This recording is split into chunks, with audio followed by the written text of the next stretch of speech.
ഈശ്വരവിശ്വാസം അല്ലെങ്കിൽ spiritual പാത്താണ് madam പറഞ്ഞതെന്ന് വിചാരിക്കുന്നു. കാരണം സ്പിരിച്വൽ പാത്തിലേക്ക് നമ്മൾ ഇറങ്ങിക്കഴിഞ്ഞാൽ നമ്മൾ ഒരുപാട് പേര്, നമ്മളെ ബോയ് ഫ്രണ്ട് മാത്രമല്ല, നമ്മുടെ പാരൻസായിട്ട്, നമ്മുടെ ഫ്രണ്ട്സായിട്ട്, നമ്മുടെ റിലേറ്റീവ്സ്, അങ്ങനെ എല്ലാവരുമായിട്ടും ചിലപ്പം ഈ ഒരു അകൽച്ച ഫീൽ ചെയ്തെന്ന് വരും. അതൊരു ഡിറ്റാച്ച്മെൻ്റ് ആണ്, ഒരു സോളിറ്റ്യൂഡ് പ്രോസസ്സാണ്.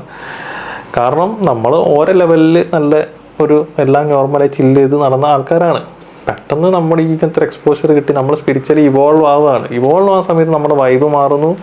അപ്പം ആ ഒരു ലൈക്ക് അട്രാക്ട്സ് ലൈക്ക് വൈബ് മാറി. നിങ്ങൾ വൈബ് വേറെ ലെവല്, ഒരു വേറെ ലെവൽ. അപ്പം നിങ്ങൾക്ക് പഴയ ഒരു സിങ്ക് നിങ്ങൾക്ക് കിട്ടാത്ത ലെവലിൽ വരും.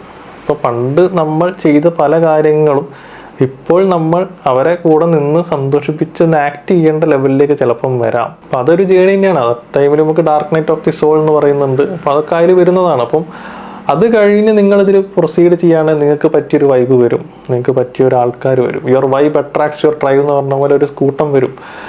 അപ്പം അതാണ് സത്യം പറഞ്ഞാൽ ഞാൻ ഉദ്ദേശിക്കുന്ന ഗാന്ധിജി സ്വപ്നം കണ്ട കിണാശ്ശേരി നടക്കും.